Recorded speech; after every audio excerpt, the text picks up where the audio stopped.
ಎಲ್ಲರಿಗೂ ನಮಸ್ಕಾರ.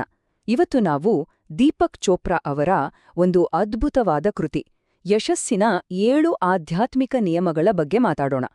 ಇಲ್ಲಿ ಯಶಸ್ಸಿಗೆ ಒಂದು ಸಂಪೂರ್ಣ ಹೊಸ ದೃಷ್ಟಿಕೋನ ಸಿಗುತ್ತೆ.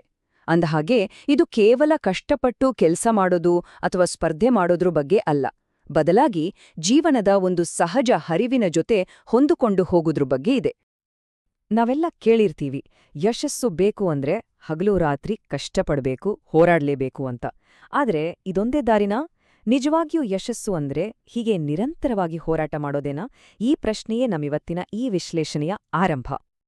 ಹೌದು, ಖಂಡಿತವಾಗಿಯೂ ಬೇರೆದೇ ಆದ ಒಂದು ದಾರಿಯಿದೆ.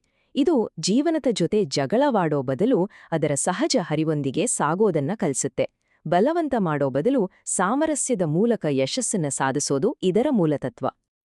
ನೋಡಿ, ಯಶಸ್ಸಿನ ಬಗ್ಗೆ 2 ಬೇರೆ ಬೇರೆ ದೃಷ್ಟಿಕೋನಗಳಿವೆ. ಒಂದು ಕಡೆ ನಮ್ಮ ಸಾಂಪ್ರದಾಯಿಕ ಯಶಸ್ಸು ಅಂದರೆ ಹೋರಾಟ, ಸ್ಪರ್ಧೆ ಮತ್ತು ತುಂಬಾನೇ ಕಠಿಣ ಪರಿಶ್ರಮ. ಇನ್ನೊಂದು ಕಡೆ ಚೋಪ್ರಾ ಅವರ ಆಧ್ಯಾತ್ಮಿಕ ಯಶಸ್ಸು ಅನ್ನೋದು ಹರಿವು, ಸಾಮರಸ್ಯ ಮತ್ತು ಸಂತೋಷದ ಅಡಿಪಾಯದ ಮೇಲೆ ನಿಂತಿದೆ. ಇದು ಯಶಸ್ಸನ್ನ ಒಂದು ಸಹಜವಾದ ಸಮೃದ್ಧಿಯ ಸ್ಥಿತಿ ಅಂತ ನೋಡುತ್ತೆ. ಸರಿ, ಹಾಗಾದ್ರೆ ಮೊದಲು ನಾವು ಇರುವಿಕೆಯ ನಿಯಮಗಳು ಅಂತ ಕರೆಯಬಹುದಾದ ಮೊದಲ ಗುಂಪನ್ನ ನೋಡೋಣ.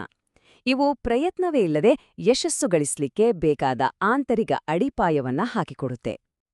ಮೊದಲನೇ ನಿಯಮ ನಮ್ಮೆಲ್ಲರ ಒಳಗೆ ಅಡಗಿರುವ ಒಂದು ಗುಪ್ತಶಕ್ತಿಯ ಬಗ್ಗೆ ಹೇಳುತ್ತೆ. ಅದೇ ಶುದ್ಧ ಸಂಭಾವ್ಯತೆಯ ನಿಯಮ. ಅಂದ್ರೆ ನಮ್ಮ ಪಾತ್ರಗಳು, ನಮ್ಮ ಸಾಧನೆಗಳು, ಇದೆಲ್ಲದರಾಚೆಗೆ ನಮ್ಮ ಮೂಲಭೂತ ಸ್ವಭಾವವೇ ಶುದ್ಧ ಪ್ರಜ್ಞೆ.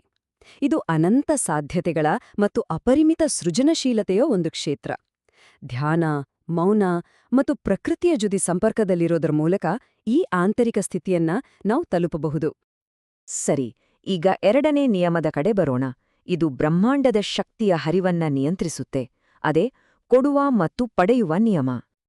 ಈ ಇಡೀ ವಿಶ್ವವೇ ಒಂದು ಕ್ರಿಯಾತ್ಮಕ ವಿನಿಮಯದ ವೇಳೆ ನಿಂತಿದೆ. ಕೊಡುವುದು ಮತ್ತು ಪಡೆಯುವುದು ಒಂದೇ ನಾಣ್ಯದ 2 ಮುಖ ಇದ್ದ ಹಾಗೆ. ನಮ್ಮ ಜೀವನದಲ್ಲಿ ಸಮೃದ್ಧಿ ಬರಬೇಕು ಅಂದ್ರೆ ಶಕ್ತಿಯು ನಿರಂತರವಾಗಿ ಸಂಚಾರದಲ್ಲಿರಬೇಕು. ಇಲ್ಲಿ ಕೊಡುವಾಗ ನಮ್ಮ ಉದ್ದೇಶ ಏನು ಅನ್ನೋದು ತುಂಬಾನೇ ಮುಖ್ಯ. ಪ್ರೀತಿ ಮತ್ತು ಸಂತೋಷದ ಭಾವನೆದಿಂದ ಕೊಟ್ಟಾಗ ಆ ಶಕ್ತಿ ದುಪ್ಪಟ್ಟಾಗಿ ವಾಪಸ್ ಬರುತ್ತೆ. ಇದನ್ನ ನಮ್ಮ ಜೀವನದಲ್ಲಿ ಅಳವಡಿಸ್ಕೊಳ್ಳತ್ತೆ ಒಂದು ಸುಲಭವಾದ ದಾರಿಯಿದೆ. ಯಾರಿಗಾದ್ರೂ ಏನನ್ನೋ ಭೌತಿಕವಾಗಿ ಕೊರಕೆ ಆಗ್ದಿದ್ರೂ ಪರವಾಗಿಲ್ಲ, ಚೋಪ್ರಾ ಹೇಳೋ ಹಾಗೆ ಮೌನವಾಗಿ ಅವರಿಗೆ ಶುಭ ಹಾರೈಸಬಹುದು. ಇದು ಕೂಡ ಒಂದು ಶಕ್ತಿಯುತವಾದ ಕೊಡುಗೆಯೇ ಸರಿ. ಇರುವಿಕೆಯ ನಿಯಮಗಳ ಗುಂಪಿನಲ್ಲಿ ಕೊನೆಯದು ಕರ್ಮದ ನಿಯಮ. ಇದು ನಮ್ಮ ಆಯ್ಕೆಗಳಲ್ಲಿರೋ ಶಕ್ತಿಯ ಬಗ್ಗೆ ತಿಳಿಸುತ್ತೆ. ತುಂಬಾನೇ ಸರಳವಾಗಿ ಹೇಳೋದಾದ್ರೆ, ಏನು ಬಿತ್ತುತ್ತೇವೆಯೋ ಅದನ್ನೇ ಕೊಯ್ತೇವೆ. ನಮ್ಮ ಪ್ರತಿಯೊಂದು ಕೆಲಸವೂ ಒಂದು ಶಕ್ತಿಯನ್ನ ಹುಟ್ಟುಹಾಕುತ್ತೆ ಮತ್ತು ಅದು ನಮ್ಗೆ ವಾಪಸ್ ಬರುತ್ತೆ. ಹಾಗಾಗಿ ಪ್ರತಿ ಕ್ಷಣದಲ್ಲಿ ನಾವು ಮಾಡೋ ಆಯ್ಕೆಗಳ ಬಗ್ಗೆ ಜಾಗೃತರಾಗಿದ್ರೆ ನಮ್ಮ ಭವಿಷ್ಯವನ್ನು ನಾವೇ ರೂಪಿಸ್ಕೊಳ್ಬೋದು. ಓಕೆ, ಹಾಗಾದ್ರೆ ಮುಂದಿನ ವಿಭಾಗಕ್ಕೋಗೋಣ. ಮಾಡುವಿಕೆಯ ನಿಯಮಗಳು. ಈ ನಿಯಮಗಳು ನಾವು ಈ ಜಗತ್ತಿನಲ್ಲಿ ಸುಲಭವಾಗಿ ಮತ್ತು ಪರಿಣಾಮಕಾರಿಯಾಗಿ ಹೇಗೆ ಕೆಲಸ ಮಾಡಬೇಕು ಅನ್ನೋದನ್ನ ವಿವರಿಸುತ್ತೆ. 4ನೆಯ ನಿಯಮ ಕನಿಷ್ಠ ಪ್ರಯತ್ನದ ನಿಯಮ. ಒಂದು ಸಾರಿ ಪ್ರಕೃತಿಯನ್ನು ಗಮನಿಸಿ. ಹುಲ್ಲು ಬೆಳೆಯೋಕೆ ಪ್ರಯತ್ನಿಸೋದಿಲ್ಲ, ಹೂವುಗಳು ಅರಳೋಕೆ ಹೋರಾಡೋದಿಲ್ಲ. ಎಲ್ಲವೂ ತುಂಬಾನೇ ಸಹಜವಾಗಿ ನಡೆಯುತ್ತೆ. ಇದೇ ತತ್ವ ನಮಗೂ ಅನ್ವಯಿಸುತ್ತೆ. ಈ ನಿಯಮದಲ್ಲಿ 3 ಮುಖ್ಯ ಅಂಶಗಳಿವೆ. ಮೊದಲನೆಯದು ಸ್ವೀಕಾರ, ಅಂದ್ರೆ ಪರಿಸ್ಥಿತಿಗಳು ಹೇಗಿದೆಯೋ ಹಾಗೆ ಒಪ್ಕೊಳ್ಳೋದು.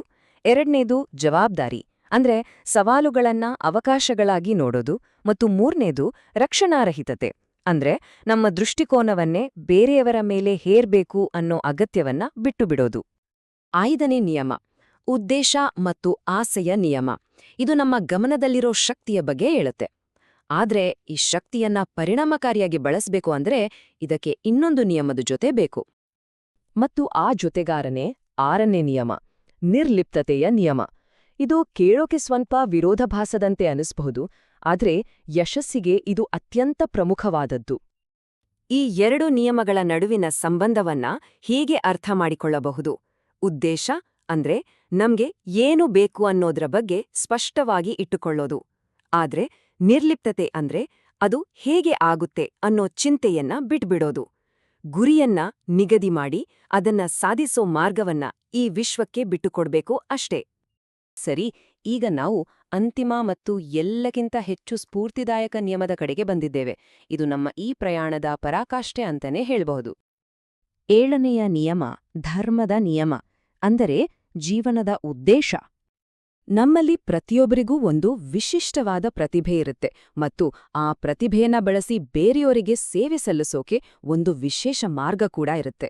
ನಮ್ಮ ಈ ಅನನ್ಯ ಉದ್ದೇಶವನ್ನ ಗುರ್ತಿಸಿ ಅದನ್ನ ಮಾನವೀಯತೆಯ ಸೇವೆಗೆ ಅರ್ಪಿಸಿದಾಗ ನಿಜವಾದ ಸಮೃದ್ಧಿ ಮತ್ತು ನೆಮ್ಮದಿ ತುಂಬಾನೇ ಸಹಜವಾಗಿ ಹರಿದುಬರುತ್ತೆ. ಈ ಧರ್ಮವನ್ನ ಅರಿಯೋಕೆ ಒಂದು ಚಿಂತನೆಯ ಪ್ರಯಾಣವನ್ನ ಆರಂಭಿಸಬಹುದು. ಮೊದಲ ಹೆಜ್ಜೆ ನನ್ನಲ್ಲಿರೋ ಅನನ್ಯ ಪ್ರತಿಭೆಗಳು ಯಾವುವು ಅಂತ ನಮ್ಮನ್ನ ನಾವೇ ಕೇಳ್ಕೊಳ್ಳೋದು. ಆ ಪ್ರತಿಭೆಗಳನ್ನ ಗುರುತಿಸಿದ ಮೇಲೆ ಮುಂದಿನ ಪ್ರಶ್ನೆ ಏಳುತ್ತೆ, ಈ ಪ್ರತಿಭೆಗಳಿಂದ ನಾನು ಯಾರಿಗೆಲ್ಲ ಸೇವೆ ಸಲ್ಲಿಸಬಹುದು? ಮತ್ತು ಕೊನೆಗೆ ಈ ಎರಡನ್ನೂ ಜೋಡಿಸೋ ಪ್ರಶ್ನೆ, ಈ ಸೇವೆಯ ಮೂಲಕ ನನಗೆ ಮತ್ತು ಇತರರಿಗೆ ನಾನು ಹೇಗೆ ಸಂತೋಷವನ್ನ ತರಬಹುದು? ಈ ಪ್ರಶ್ನೆಯೇ ನಮ್ಮ ಉದ್ದೇಶವನ್ನ ಸಂತೋಷ ಮತ್ತು ನೆಮ್ಮದಿಯೊಂದಿಗೆ ಬೆಸೆಯುತ್ತೆ. ಈ 7 ನಿಯಮಗಳು ಕೇವಲ ಪುಸ್ತಕದಲ್ಲಿರೋ ಸಿದ್ಧಾಂತಗಳಲ್ಲ, ಇವುಗಳನ್ನ ನಮ್ಮ ದೈನಂದಿನ ಜೀವನದಲ್ಲಿ ನಾವು ಅಳವಡಿಸ್ಕೊಳ್ಬಹುದು. ಇವುಗಳನ್ನ ಅಭ್ಯಾಸ ಮಾಡೋದ್ರಿಂದ ನಾವು ಪ್ರಯತ್ನವಿಲ್ಲದ ಹರಿವಿನ ಜೀವನವನ್ನ ನಡೆಸಬಹುದು. ಈ ತತ್ವಗಳನ್ನ ಜೀವನದ ಭಾಗವಾಗಿಸಲು ಪ್ರತಿದಿನದ ಸಣ್ಣಪುಟ್ಟ ಅಭ್ಯಾಸಗಳು ಸಾಕು. ಒಂದು ಕ್ಷಣದ ಮೌನ, ದಯೆಯ ಒಂದು ಸಣ್ಣ ಕ್ರಿಯೆ, ಜಾಗೃತ ಆಯ್ಕೆಗಳು ಮತ್ತು ನಮ್ಮ ಅನನ್ಯ ಉದ್ದೇಶದಂತೆ ಬದುಕುವುದು. ಇವೆಲ್ಲವೂ ನಮ್ಮನ್ನ ಆ ಸಹಜ ಹರಿವಿನ ಸ್ಥಿತಿಗೆ ಕೊಂಡೊಯ್ಯುತ್ತವೆ. ಕೊನೆಯದಾಗಿ ಈ ಒಂದು ಆಳವಾದ ಆಲೋಚನೆಯೊಂದಿಗೆ ಮುಗಿಸೋಣ. ಬಹುಶಃ ನಮ್ಮ ಶ್ರೇಷ್ಠ ಯಶಸ್ಸು ಸಿಗೋದು ಹೆಚ್ಚು ಬಲವಾಗಿ ತಳ್ಳೋದ್ರಿನ್ನಲ್ಲ, ಬದಲಿಗೆ ಜೀವನದ ಹರಿವಿಗೆ ಶರಣಾಗಿ ಅದು ನಮ್ಮ ಮೂಲಕವೇ ತೆರೆದುಕೊಳ್ಳಲು ಅವಕಾಶ ಮಾಡಿಕೊಡೋದ್ರಿಂದ. ಇದುವೇ ದೀಪಕ್ ಚೋಪ್ರಾ ಅವರ ಯಶಸ್ಸಿನ 7 ಆಧ್ಯಾತ್ಮಿಕ ನಿಯಮಗಳ ಸಾರ.